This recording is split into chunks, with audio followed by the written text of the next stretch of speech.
ئەچمە لە یەکێک لەو نامە هەرە تایبەتانەی کە بێگومان لە سەدەی 19 نووسراوە و یەکێکە لەو نامانەی کە بە بەردەوامی لە نێو ئەدەبیاتی کوردیە هەمیشە باس ئەکرێت ئەویش نامەی نێوان هەردوو لە کەڵا شاعیرانی کورد نالی و سالمە. دیارە ئەم دوو نامەیە بە بەردەوامی گفتوگۆی زۆری لەسەر بووە و زۆر کات هەبووە لە ڕێی تەنانەت خوێندنیشەوە ئێمە ئەم دوو نامەیەمان بەرگوێ کەوتووە، بەڵام لە ئێستا یەکێک لە هونەرمەندە هەرە دیار و دەنگخۆشەکانی نێودنیای گۆرانی و موزیکی کوردی کە وش هونەرمەند عەدنان کەریمە دیارە دوای ئەو کۆنسێرتێک لە دوایەکانی کە لە بەشێک لە شارەکانی هەرێمی کوردستان بە ئەنجامی گەیاند لە ئێستا لە نوێترین پرۆژەی بەڕێزیانە هەردوو نامەکەی نالی و سالم ئەکاتە بەرهەمێکینەوە پێشکەش بە گوێگرانی خۆیەکەت.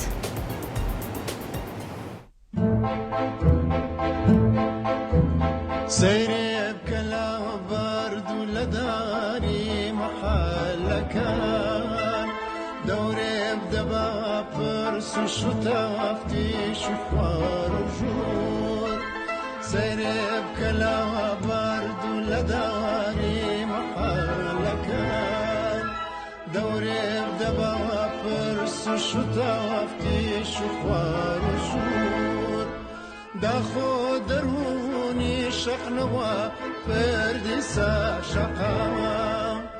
بيرو فتادا تنوا داري في مسور إساج بابرغو بار علام داري شيخ باس يا بينوا بارقا قراوا بشاف سحور سيوان نزير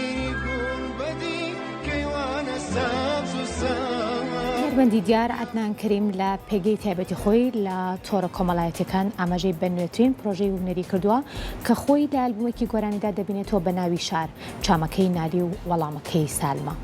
ئەلبومی شار لە چامەکەی نالی و وەڵامی سالم پێکاتەوە و میلۆدی هونەرمەند عەدنان کەریمە و کاری میوزیک و ئەرەنجی لەلایەن کارزان مەحموودەوە بۆ کراوە و ئەلبومەکەش لەگەڵ ئۆرکێسترای سەمفۆنیای نەتەوەی چیک تۆمار کراوە و بڕیارە بەم نزیکانە بڵاو بکرێتەوە.